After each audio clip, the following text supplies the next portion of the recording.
Olá, você participando mais uma vez aqui dessa iniciativa do programa CQH, que é o Programa de Compromisso com a Qualidade Hospitalar, para um programa que está voltado a melhorar a gestão dos hospitais, principalmente aqui no Brasil, e com todo o apoio da Associação Paulista de Medicina. O CQH faz parte de um programa de responsabilidade social da Associação Paulista de Medicina.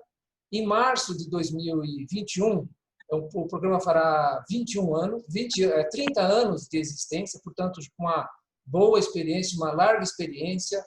A gente tem uma grande convicção de que o impacto na assistência ao paciente através da adoção de um modelo de gestão, isso favorece demais, né? A gente consegue realmente trazer um impacto na assistência do paciente. E, portanto, essa é a iniciativa, justamente para que a gente possa fazer entrevistas e trazer boas experiências, principalmente num momento como esse da pandemia do coronavírus, que acabou pegando o mundo todo. Meu nome é Eduardo, sou presidente da ABRAMPAS, que é a Associação Brasileira de Medicina Preventiva e Administração em Saúde, que é uma especialidade médica afiliada à Associação Médica Brasileira. Temos prova de título de especialista, temos toda residência médica nessa área. E caso tenham interesse, né, procurem no nosso site, que terá mais informações. E hoje temos a grata satisfação de entrevistar o senhor Chiaki Kobayashi, que está agora lá no Tóquio, no Japão. Agora são 9 horas da manhã aqui em São Paulo, lá são 21 horas. E já desde o início eu agradeço demais, agradeço muito a sua disponibilidade de poder conversar conosco, Sr. Kobayashi. Como está? Tudo bem? Tudo bem. Então, primeiramente, muito obrigado. Agradeço muito por esse convite, doutor Eduardo. E também um agradecimento especial para meu amigo, que é o Dr. Milton Osaki, que está trabalhando também essa iniciativa. Eu, primeiramente, como gostaria de parabenizar por essas iniciativas como muito importante, né, para disseminar como experiências internacionais para o Brasil, para como poder trabalhar e como poder combater esses COVID-19 como coronavírus, né? Então, como fica à disposição para qualquer japonesa, tá? Atualmente, o senhor é responsável pela área de recursos humanos da JICA, que é a Japan International Cooperation Agency, e responsável também pelo coordenador de projetos da empresa Mitsui, que é aí no Japão. Exatamente. Ótimo. Se formou em literatura, depois teve um diploma de Relações Internacionais e também passou por um curso na Universidade Federal de Brasília, né? No Distrito Federal. Muito bem. E agora está no Japão há quanto tempo? Então, como já passou 6 anos, né, após voltar ao Brasil, mas como quando já estive no Brasil, como a partir de 2010 até 2014. Então, exatamente quando tinha Copa do Mundo, Jogos Olímpicos, como outros grandes eventos, né? Tá. Então, quando finalizou como nessas linhas de grandes eventos, voltei para o Japão e eu comecei a trabalhar como coordenador geral dos projetos da nossa JICA e governo japonês para o Brasil. Então, tipicamente, mudei o país, né? Mas eu trabalhei na mesma área. Tá. E eu consegui a especialidade na área de prevenção de desastres naturais. Então, como COVID-19, ele também pode dizer que é como uma das desastres. É como uma pandemia, mais desastres. Verdade. Então, como na prevenção, eu como estou trabalhando sempre como na área de prevenção de algumas coisas, como inclusive com pandemia também. Mas inicialmente eu queria entender como é que essa pandemia impactou na sua vida pessoal, na vida da família. Como é que tem sido a sua rotina aí no dia a dia em Tóquio, né? Como é que vai para o trabalho? Se vai de transporte público, vai de carro, está trabalhando de casa? Como é que isso impactou? Então, eu como respondendo como um povo, como um cidadão japonês, né? Então, aí, fisicamente, que o coronavírus que afetou muito para a nossa economia e também para dia a dia de cotidiano também. falando sobre os cotidianos, né, como vida cotidiana, a partir de fevereiro, como final de fevereiro ou como início de março, começou como época de quarentena, né? Mas não é como quarentena obrigatória que outros países fizeram. É como quarentena voluntária que o governo anunciou. Mas como povos japoneses sempre como tem uma costume para atender às demandas do governo e para respeitar para outras pessoas. Então, com esse como cultura típica japonesa, facilitou muito para nosso povo, para atender para esse como quarentena voluntária. Então, a partir de início de março, como até agora, né, como só faz uma semana que acabou a quarentena, mas como até com meados de junho, a gente ficou com uma quarentena de quase 3 meses. Isso mudou totalmente a vida cotidiana, né? Mas como eu pessoalmente tenho um filho e tenho uma família em casa, então esse também facilitou para manter mais tempo para ficar com a família. Então, pessoalmente, fico muito feliz para ficar mais tempo com a família e também para trabalhar como home office, né? Todo mundo está falando para trabalhar remotamente em casa. E falando um pouco de economia e trabalho, então, quando começou essa quarentena voluntária, e muitas empresas ofereceram como uma opção de trabalhar em casa, como trabalhar home office, né? Então, com minha empresa de Mitsui e também com minha agência governamental da JICA, e também ofereceram como um programa de home office, como durante 3 meses, né? Na verdade, esse programa ainda está continuando. Então, em previsão, até final de julho, a gente continua a trabalhar com essa forma de home office. Mas, como às vezes, quando tiver necessidade, a gente vai para o escritório para trabalhar lá também. É como se fosse igual no Brasil, né? Mas como uma roteiro de trabalho, também afetou muito, na verdade melhorou muito, né, para a nossa vida. A gente escolheu como um trabalho que pode fazer em casa e também outro pode fazer escritório. Então a gente terá mais opções para escolher os tipos de trabalho e maneiras de trabalho. Então também foi muito importante, mudou nosso pensamento de cabeça, como poder trabalhar com maneira eficaz de trabalho. E o seu filho está em idade escolar? Sim, eu tenho 5 anos, então está estudando a escolinha. Mas e aí em casa está tendo aula pela internet? Exatamente. E está funcionando bem? Está indo bem com 5 anos? Como é que é isso? Então, porque aqui no Brasil nós também temos essa situação. Não, doutor Eduardo, então essa é uma boa pergunta, né? Então, às vezes com filho de 5 anos, que você imagina, né? Então, sempre está atrapalhando para seus pais, assim, às vezes está gritando, às vezes assistindo TV com silencioso, assim. Então, está dependendo muito da situação dos filhos. Então, claro. Como em total, eu fiquei muito feliz que ficar muito tempo com meu filho, né? Então, às vezes, quando tiver como um tempo livre, como durante o trabalho, a gente pode brincar com meu filho, né? Não, é o mesmo desafio que a gente encontra aqui. É bom saber que alguém que está do outro lado do mundo tem o mesmo desafio, que é um prazer de poder conviver com a família, mas tem alguns desafios aí no processo de educação, né? Isso aí, processo de educação.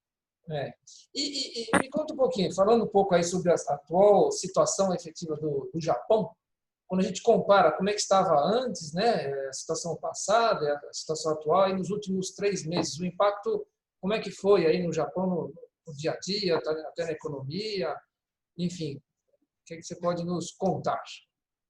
Tá bom, então, obrigado. Então, atualmente, o número dos casos infectados, né, aqui no Japão, que está tendo como um pouquinho de aumento ainda.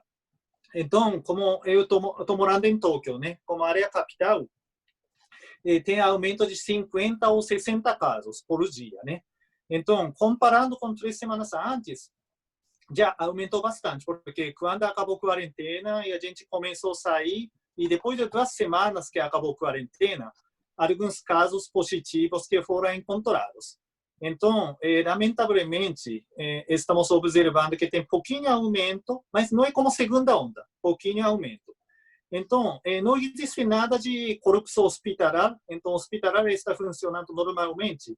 Ainda a gente não está com muita preocupação sobre essas questões de aumento dos casos. Mas, como agora que está começando aqui, é como um verão, né? Na verdade, como a estação é totalmente contrário comparando com o Brasil. Então, geralmente, como é época de verão, que faz 30, 35 graus, então, é bastante calor, né? Então, esse calor que atrapalhou muito a gente ficar com máscara. Então, a gente está preocupado que a gente está saindo, está começando a sair como sem máscara e vai afetar para outras pessoas. Esse também vai convidar, tem possibilidade de convidar como segunda onda de coronavírus.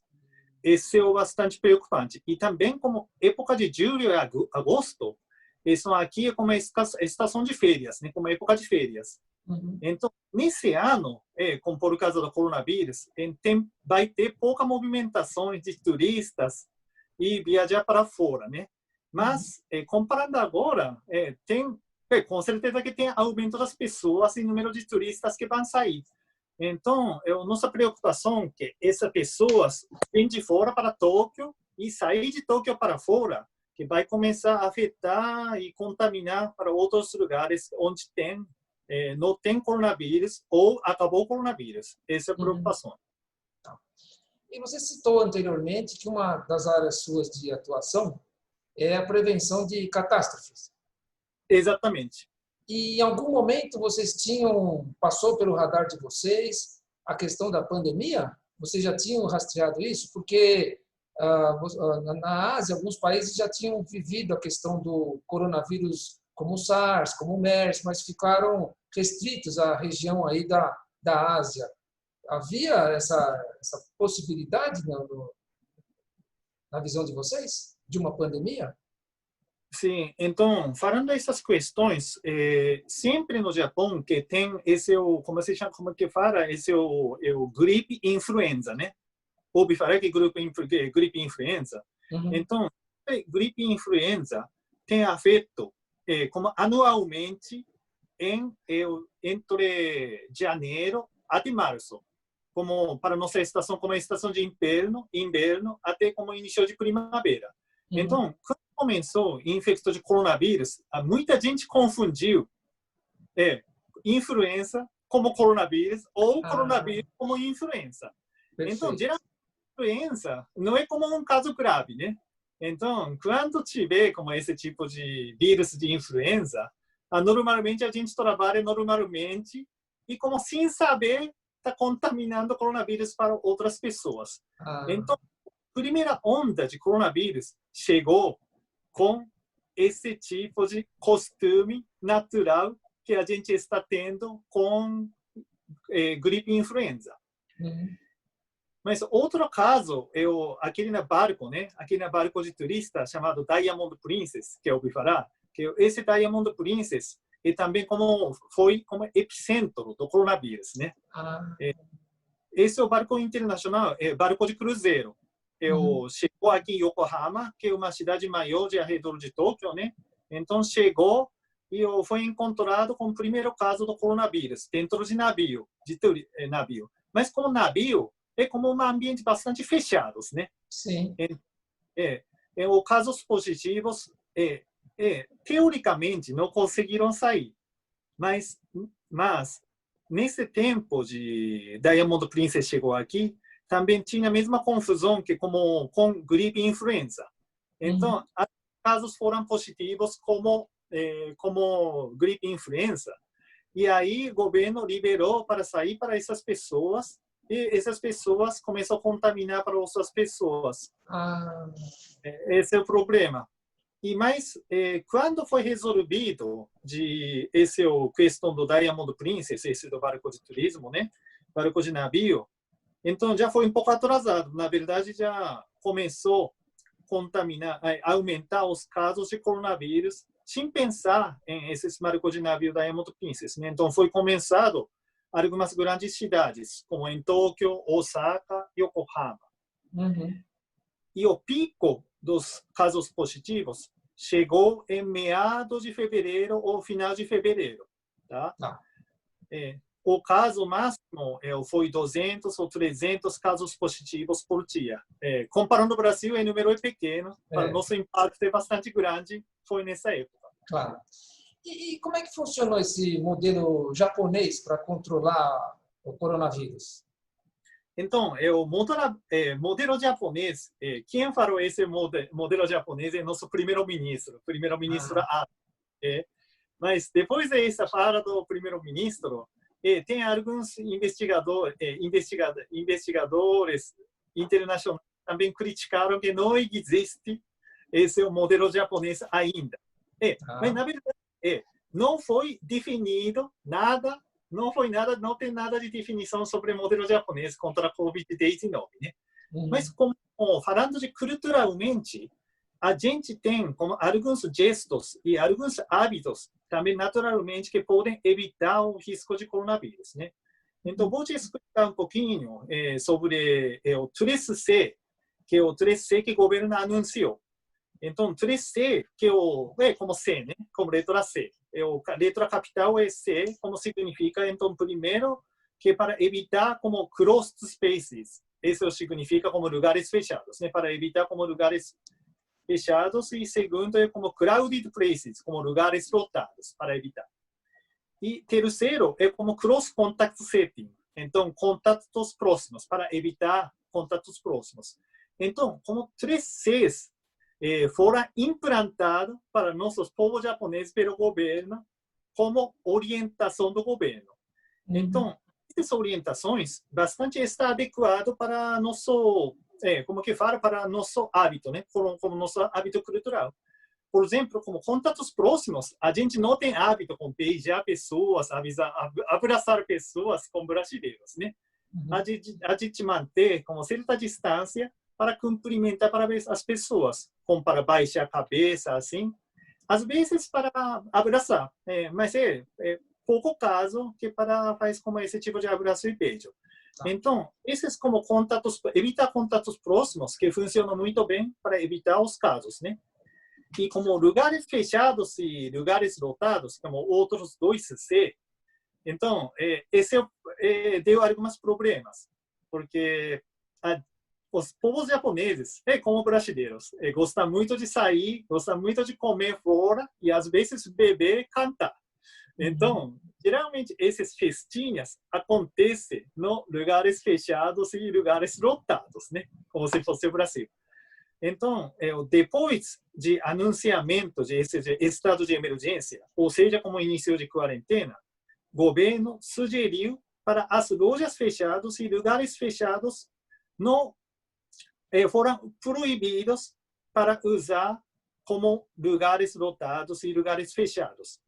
E o setor comercial atendeu muito para essas orientações, né? E, além disso, os povos japoneses também atenderam bastante sobre essas orientações. Então, depois de final de fevereiro, muita pouca gente que saiu para a cidade. O senhor ouve falar que aquele cruzamento de Shibuya sempre está aparecendo na TV brasileiro. São várias. Aquele cruzamento, né? Onde tem Starbucks, aqui na cafeteria. Então, esses cruzamentos ficou vazio durante março e abril, que nunca tinha visto. Eu sou pessoa de Tóquio de mais de 20 anos que está morando aqui, mas nunca tinha visto como essas coisas, né?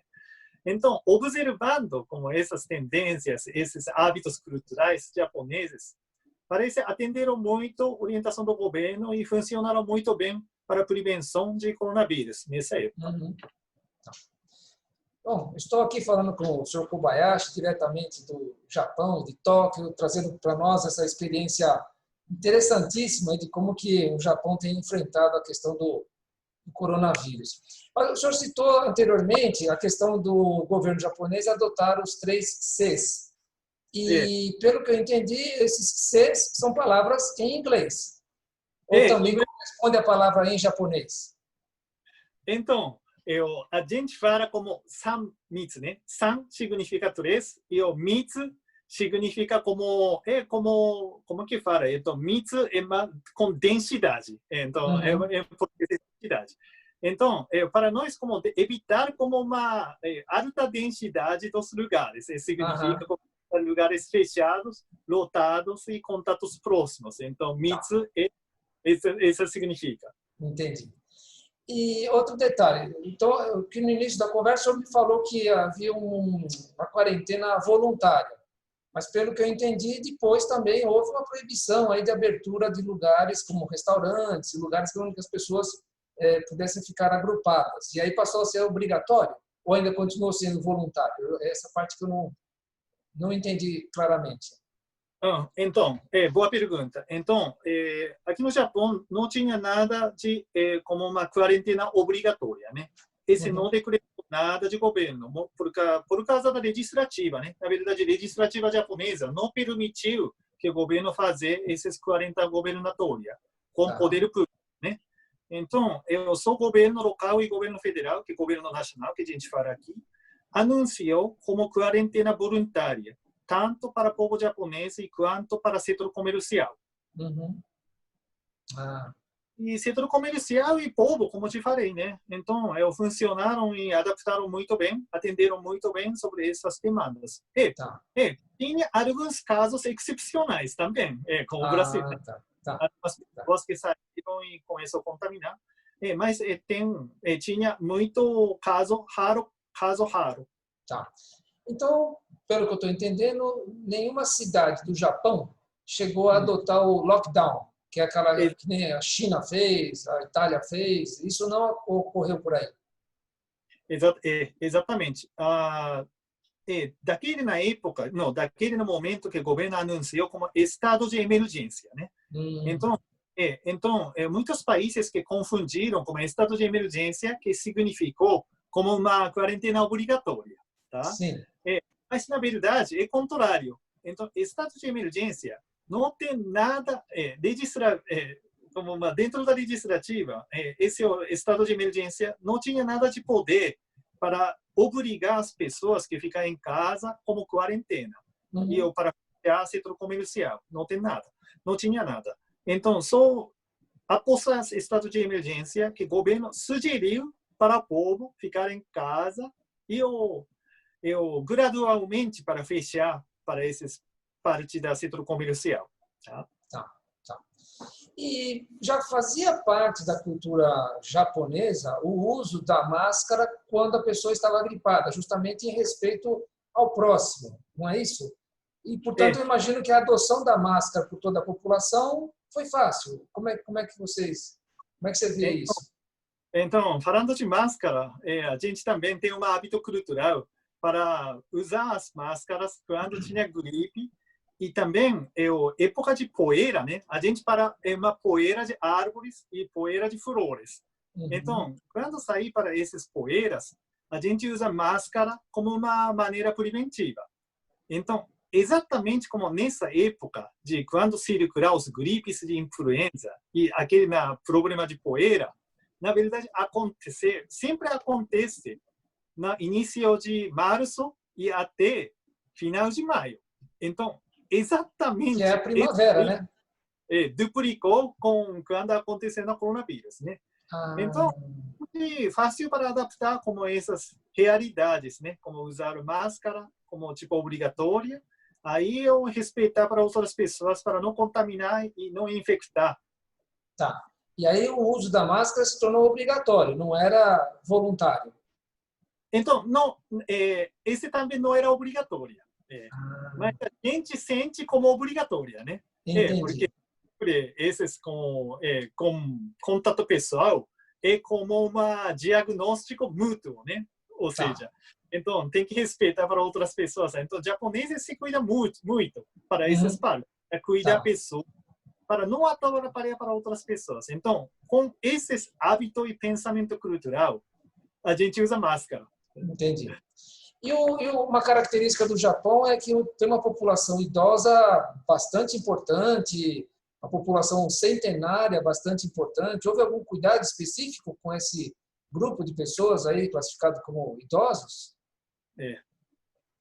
Então, exatamente, essa parte também como não é problema, né? Uma característica social do povo japonês, né? Porque agora como uma taxa de envelhecimento que está chegando quase 25%. Então, um quarto da população são acima de 65 anos, né? Mas a característica de eles, por exemplo, com meu avô e meu bisavô ainda está vivo, com idade de 100 anos, e meu avô com idade de 80 e pouco anos. Ainda está muito ativo, né? Então, como essas características dos idosos e envelhecidos aqui no Japão. Então, tem algumas pessoas internadas e tem também problemas de saúde, né? Então, lamentavelmente, essas faixas de pessoas foram como uma vítima de coronavírus.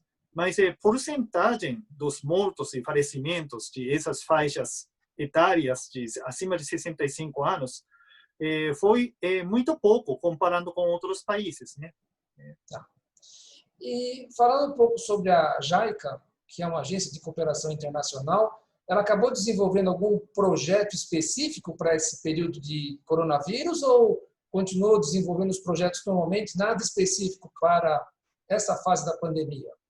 Então, agora como estamos a andamento, né, sobre essas questões, porque outros países, como especialmente como países estão em desenvolvimento, tem muitas demandas. Primeiro, como atendimento emergencial, né, como dá para as pessoas melhorar hospitais e também uma pesquisa básica para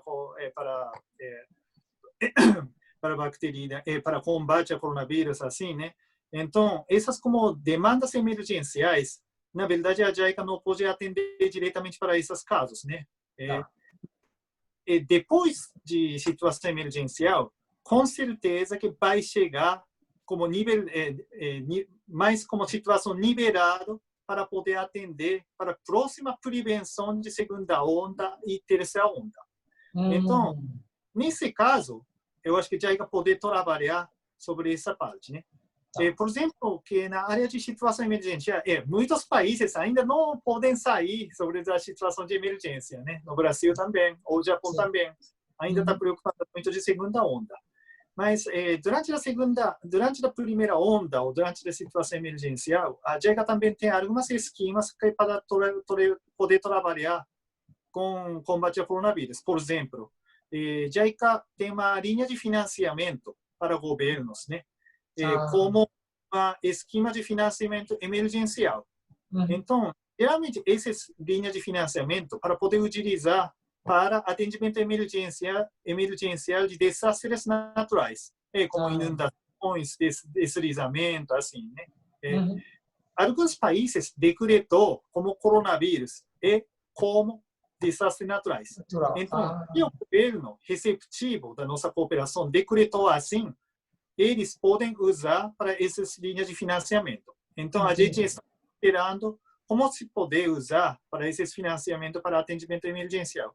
Esses como caso, como um exemplo da cooperação que a JICA está tendo considerado durante a situação de emergência. Tá?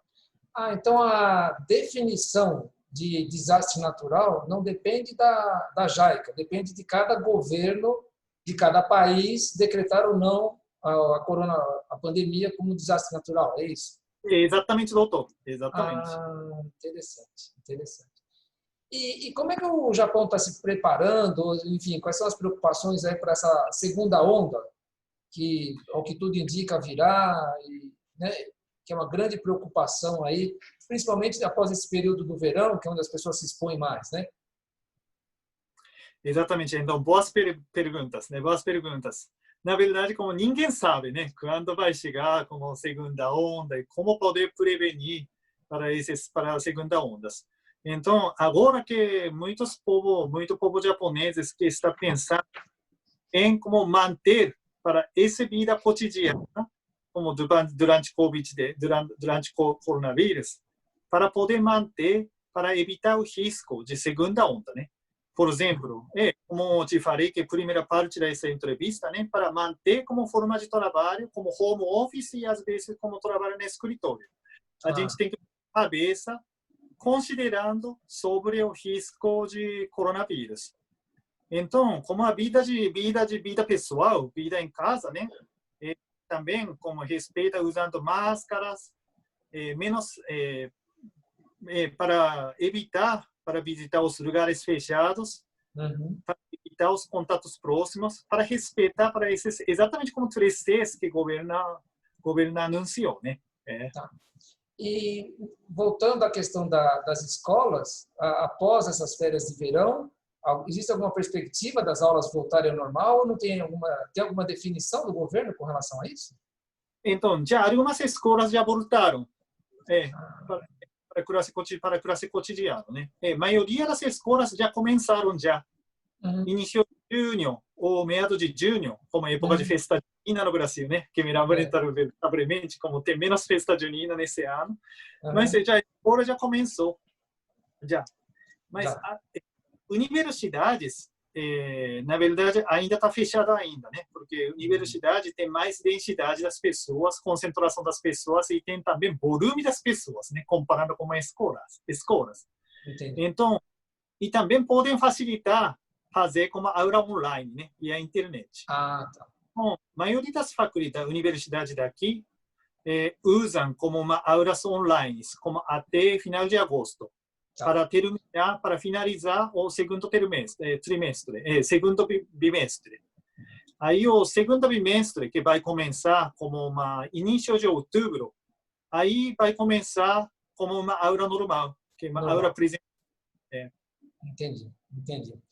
E falando um pouquinho sobre o sistema de saúde japonês, em alguma cidade ele chegou a chegar no seu limite ou enfim, chegou a entrar em colapso pelo número de casos elevados do Covid, ou o sistema de saúde japonês conseguiu absorver tranquilamente essa situação nova? Então, alguns hospitais já quase chegaram como nível de colapso hospitalar. Então, graças a Deus, como antes de chegar como nível de colapso hospitalar, o pico do coronavírus que acabou, né? Então, aí como nível de ocupação de leitos, então agora está muito baixo, como menos de 20%, às vezes como 10%. Então, agora é tranquilo, né? Mas como eu falei, como agora está chegando como situação, época de verão, né? E a gente não começar a não usar máscaras, aí se afetar muito para outras pessoas e aumentar o número dos casos, a gente continua preocupando sobre esses colapsos hospitalares. Tá. Mas vocês chegaram em alguma cidade, chegou a fazer aqueles hospitais de campanha que seriam destinados ao atendimento do coronavírus? Então, como hospital temporário, né? Isso, Né? Como não é Pacaembu, né? Que aliás está sendo desativado agora. Mas vocês tiveram alguma ação semelhante? Então, esse hospital temporário, até eu saiba que não tinha. São hospitais físicos normais que atenderam todos os clientes. Tá. E só me lembra, no Japão, você tem um sistema privado de saúde e um sistema público de saúde? Como é que é o sistema de saúde japonês? Então, temos o sistema SUS, Sistema Único de Saúde do Brasil. E temos um sistema muito semelhante. É muito semelhante. Então, todos os povos japoneses têm a obrigatoriedade para entrar para esse o sistema de saúde obrigatória. Então, saúde obrigatória tem uma cobertura para poder atender quase todos os casos de afeto de coronavírus. Então, quase todos os povos japoneses pagam só 20% de tratamento de custo total. Aí, esse também sistema facilitou muito também. Tá. E chega a atender também os imigrantes que estão no país? Imigrantes internacionais, está falando? De outros países? Sim, temos sim.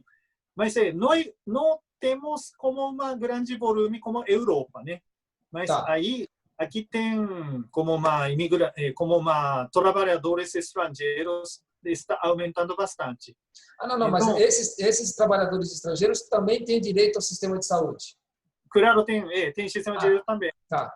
Não, porque a gente viu o que aconteceu nos Estados Unidos, que o sistema deles não tem, né?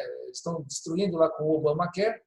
Então, muitos imigrantes acabaram ficando à deriva lá no sistema. Né? Só para entender. Ok, ok. Bom, eu agradeço imensamente, Sr. Kobayashi, pela entrevista, pelas explicações aí da realidade japonesa, né? Pelo que eu vejo, o senhor também tem acompanhado aí o nosso desafio aqui no Brasil, que não é pequeno, porque é muito maior enfim, temos problemas políticos também bastante importantes, né? Mas realmente muito obrigado, né, pela seu depoimento, pela sua troca de experiências, por seu, né, poder compartilhar essas informações conosco. Ok? Doutor Eduardo, então muito obrigado também pelo convite e também Milton também muito obrigado pelo convite e também essas como grande oportunidade, né? Então eu sou como uma grande fã e grande amante do Brasil. Então, esperamos, como um representante do povo japonês, esperamos que o Brasil que possa superar para esse como tempo difícil, né? Então, mas, na verdade, vamos superar juntamente com esses problemas internacionais, com a pandemia Covid-19. Agradeço mais pelo convite. Obrigado. Milton? Muito obrigado, Kobayashi-san. Bom, Milton, obrigado aí. Esclareceu bastante, né? E será que foi só para vocês? Meu português foi ótimo. Né? Foi ótimo. Que e eu só queria registrar, né, nesse final de entrevista, de que um dos projetos que o programa CQH desenvolveu, que foi na Guatemala, esse projeto ele se iniciou sob coordenação do Sr. Kobayashi, né? E eu acho que esse projeto mereceria até uma entrevista com o Kobayashi-san. Então, eu vou pedir agora, desde já, que o senhor nos reserve alguns instantes, né? Quando o senhor estiver tranquilo, para falar novamente um pouquinho sobre esse programa que ocorreu lá na Guatemala, onde o programa CQH, né, pôde contribuir, mas também recebeu muitas contribuições do aprendizado que nós observamos lá na Guatemala. Então, graças à sua coordenação, agradecemos bastante pelo fato, né, de termos participado lá na Guatemala. Então, Milton-san, obrigado gozaimasu. Obrigado mais uma vez. Além do convite aqui no depoimento para esse livro de comemoração, essa entrevista também vale uma ouro para mim. Muito obrigado. Nós que agradecemos, Kobayashi-san. Muito obrigado, viu? Obrigado mais uma vez.